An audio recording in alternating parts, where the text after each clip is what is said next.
Sem a atenção da criança, é possível desenvolver qualquer atividade intelectual? A resposta é não. Sem a atenção, todos os nossos esforços como educadores e pedagogos são em vão. Mas como conseguir mover a atenção da criança para o aprendizado? E o que você precisa saber sobre atenção para obter os melhores resultados? É sobre isso que nós vamos falar hoje. Eu vou te mostrar o que grandes pedagogos clássicos descobriram sobre métodos infalíveis para conseguir a atenção das crianças.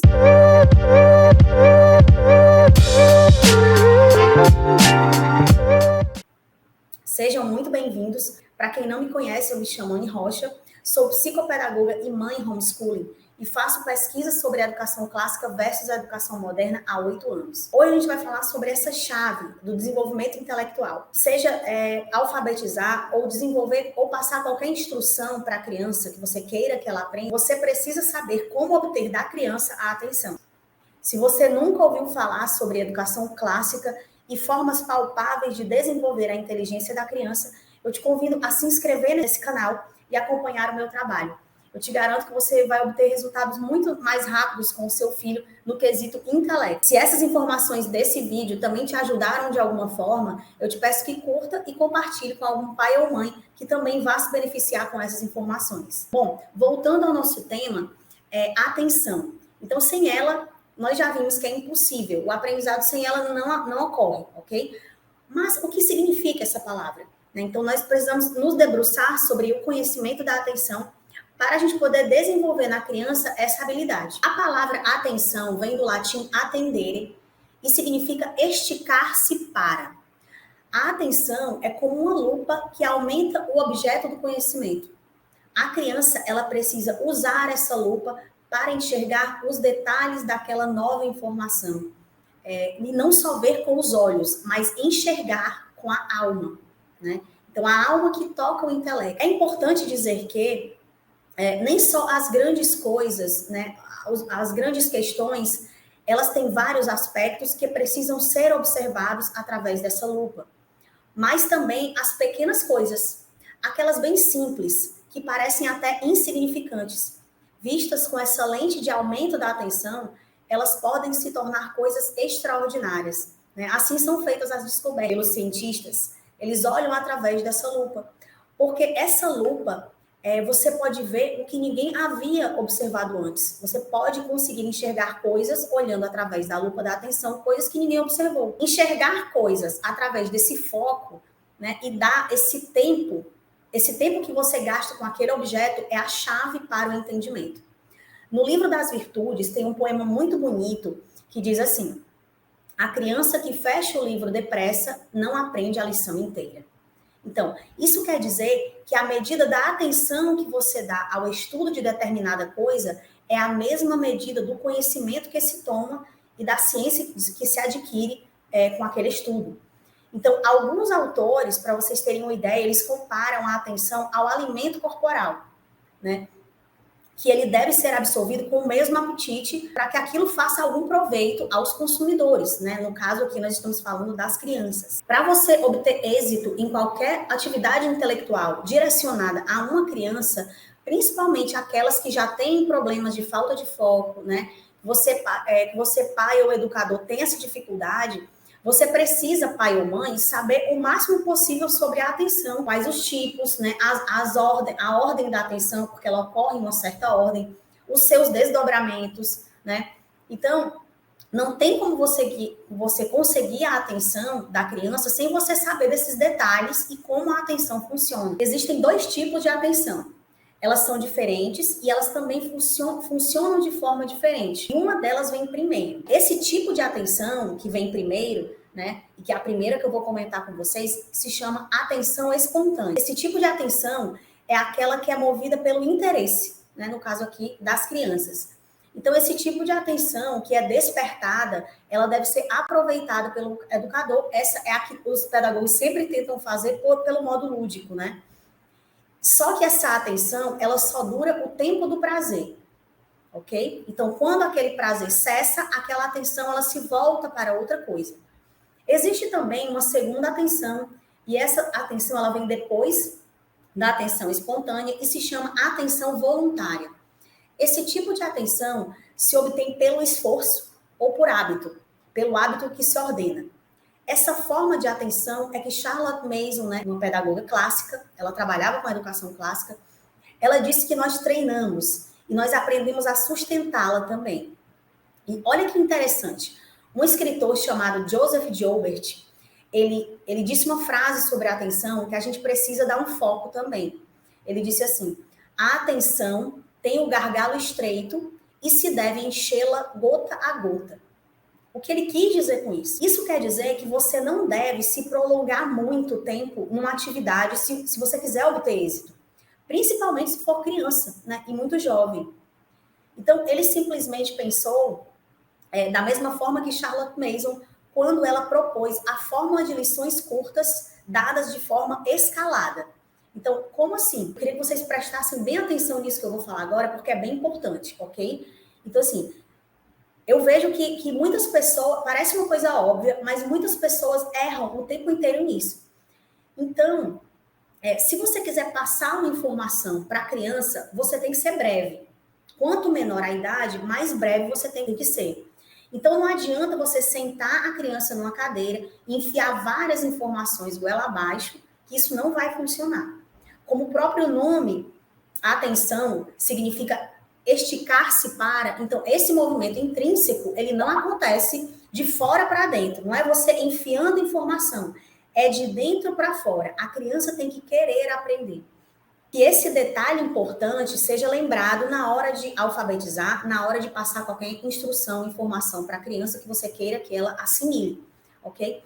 No Catecismo da Educação tem uma coisa bem interessante que fala assim: podeis levar um cavalo à fonte, mas não podeis obrigá-lo a beber. Da mesma maneira, você não pode exigir, você até pode exigir que uma criança estude, né? Mas você não vai conseguir ensinar as coisas novas que você deseja que ela aprenda contra a sua própria vontade. Então, gente, assim, não adianta você pegar e forçar a criança, tá? E passar várias instruções de uma vez, né? Que nós já vimos a questão do gota a gota. Precisa ser informações breves, quanto menor é a criança, sem você se prolongar muito naquilo e ser objetivo.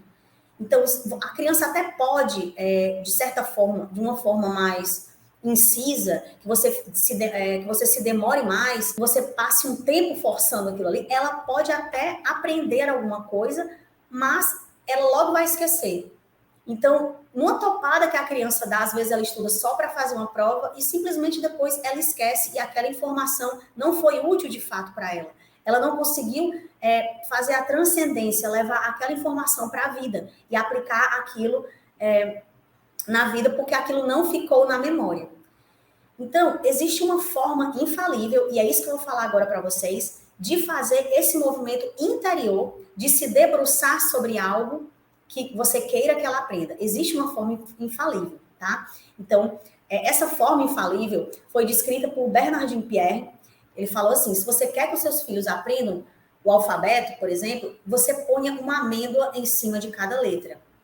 Mas o que será que ele quis dizer com amêndoa, né? O que será que ele quis dizer? Será que ele só quis dizer que se deve brincar, né, com a criança? Não, porque se fosse assim, todos os pedagogos já supunham isso, porque todo mundo faz esse movimento lúdico, né? Ele quis dizer que a forma infalível de você conseguir a atenção da criança é ir do concreto ao abstrato, do conhecido ao desconhecido, né? Por isso ele falou de amêndoas sobre as letras. Então, o abstrato são todas as coisas que a criança desconhece. Isso vai provocar essa animação intrínseca que vai fazer com que a criança tenha atenção. Em outras palavras, que ela se debruce sobre aquilo e que ela consiga ver aquela informação que está sendo passada. Porque esse movimento, essa forma intrínseca de ver a coisa, esse movimento provocado interior, ele provoca um instinto que ele consegue mover a criança de dentro para fora. Então, esse tipo de interesse, esse escritor, ele faz observações muito importantes sobre o que é infalível. Esse movimento intrínseco, ele compara que tem o mesmo vigor do aborrecimento. Então, é difícil para a criança controlar aquele ímpeto de curiosidade, né? A gente que é adulto sabe disso, isso funciona inclusive com adultos. É uma forma instintiva de se buscar a atenção da criança. Então, isso é infalível. Você pode fazer o teste aí na sua casa, usando essa técnica do concreto ao abstrato, que você vai obter êxito, tá? Essa primeira atenção é a que nós podemos despertar. Porém, como eu tinha falado para vocês, essa desatenção, ela desacompanhada, como dita antes, ela dura um breve espaço de tempo. E ela dura o espaço de tempo do prazer, né? E existe esse segundo tipo de atenção, que é a atenção voluntária, e que é essa atenção que pode ser treinada. Então, assim, eu tenho um aluno que tem um grau de déficit de atenção bem acentuado, ele tinha, né? Só que nas questões dos exercícios, ele se mostra bem atento. Então, assim, ele faz os exercícios de memorização propostos, né, pelo que eu falo, e aquilo é transmitido em expressões faciais. É tão interessante que você vê a criança, no meu consultório eu vejo muito isso, a criança, ela tem um esforço mental tão grande, e ela se debruça, e ela tem uma atenção tão grande sobre aquela atividade, que as expressões faciais dela é como se ela estivesse levantando um peso. Então, o esforço é tão grande que é como se ela estivesse fazendo realmente uma atividade física. Eu tenho um vídeo gravado sobre isso, e eu mandei, inclusive, para a mãe dele, né? Porque a mãe dele reclamava que ele era desatento e tudo. Então, o esforço mental da criança é tão grande que isso se reverbera nas próprias feições do rosto dela. Então, esse tipo de atenção que a criança fica, né, que é treinada, ela se ordena com treino, tá, de memória. Então o que é o ideal nesse caso, né? O ideal seria treinar esse tipo de atenção que é sustentada desde os primeiros anos de vida da criança, né? Com 2, 3 anos, a criança já pode fazer exercícios de memorização para poder aprender a sustentar essa atenção por um longo tempo. Então, quanto menor a criança, mais fácil, diferente do que muitas pessoas pensam, mas mais fácil é ela fazer esse gancho do concreto ao abstrato e sustentar essa atenção. Agora, o que acontece? Muitas crianças, elas são expostas, então o ideal seria você oferecer atividades que exigem foco desde a mais tenra idade, nos 2, 3 anos. Mas o que acontece, né? Tem uma coisa que prejudica muito, né? E aí está o erro. Tem crianças que nessa idade elas já estão vendo, por exemplo, telas. Né? Telas são prejudiciais, enormemente prejudiciais, principalmente se a criança já tiver algum transtorno de aprendizagem, alguma falta de foco, né? Algum problema nesse quesito, falta de foco, falta de atenção, déficit de atenção. Então, o prejuízo ainda é muito maior. O objetivo da atenção, é importante que se diga, né, e o que eu quero que vocês prestem atenção aqui, é a reflexão. É fazer a criança refletir sobre aquilo. Esse treino de atenção e de sustentação é importante porque a atenção, ela exige a reflexão. Ela se obtém a reflexão dela. Todo esforço para obter a atenção da criança desencadeia no fim de levá-la a refletir sobre aquilo. Ok? O que você aprende com esses exercícios de memorização, né, a sustentar a atenção da criança, que vai desencadear nesse fim. É o objetivo final da atenção. Vocês já pararam para pensar nisso, por exemplo? O mundo atual, ele foi feito para que o seu filho, ele se distraia. Inclusive, nós adultos, nós temos essa dificuldade de manter o foco em algo. Se isso é difícil para nós, imagine para a criança. E mais ainda quando tudo corrobora para fazer aquilo que você não quer. Quer dizer, o mundo todo está inclinado para que a criança se distraia, para que você se distraia. Então, isso de não conseguir a atenção hoje é muito mais difícil do que há 50 anos atrás, que não tinha toda essa dispersão visual, essa poluição visual de vídeos, de telas o tempo todo. Que as crianças eram mais livres, que as crianças saíam de casa, que elas podiam brincar fora de casa mais livremente. Hoje, como isso não é possível, né, ou como isso se tornou mais difícil, né, para determinadas situações ou para determinadas circunstâncias, o foco e a atenção, elas se tornaram coisas muito mais difíceis de serem conseguidas pelo adulto com relação à criança. Né? Então, tudo gira em torno disso. Então, não é à toa que você tem uma dificuldade imensa de a criança manter o foco. E hoje os problemas de dificuldade de foco, de déficit de atenção e de diagnósticos de psicopedagogos é muito comum, porque isso está muito mais avançado, numa escala muito maior do que há 50 anos, 100 anos atrás ainda, né? E então, esse problema é muito gritante. É importante você saber que existem esses dois tipos de atenção e que elas são trabalhadas dessas formas diferentes. A primeira, do concreto ao abstrato. A segunda, por modo de sustentação e trabalho com memória, ok? Com exercício de memória. Isso eu explico para vocês em outra aula como se faz essa técnica de memorização, né? Como isso é feito, obtendo um êxito muito grande. Vocês vão ver. Então, depois disso, como eu falei, você treina a sustentação. E é claro, essa sustentação, ela depende da idade da criança, né? Em intervalos cada vez maiores, crescendo, começando com breves espaços de tempo, isso é treino, né? Não é da noite para o dia. Mas você consegue ver, por exemplo, com crianças que já treinam isso, com exercício de memorização, por exemplo, com crianças homeschooling, elas têm com 3 anos, e às vezes até bem pequenininhas, até menos que isso. Já vi crianças de 2 anos recitando poemas enormes. Com esses exercícios de atenção, você faz essa sustentação que é necessária para a criança manter o foco, né? E como eu mencionei para vocês, às vezes a criança faz um esforço mental tão grande que você consegue ver no rosto dela esse esforço.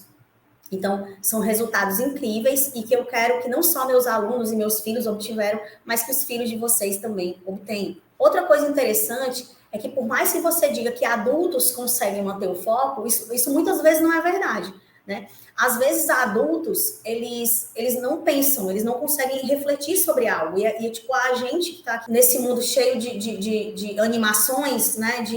Esse mundo que dispersa muito a gente, tá se voltando para o eletrônico o tempo inteiro, a gente vai na onda do o que todo mundo está fazendo. Então, a gente não reflete muito sobre aquilo. Isso também é difícil para a criança, mais ainda.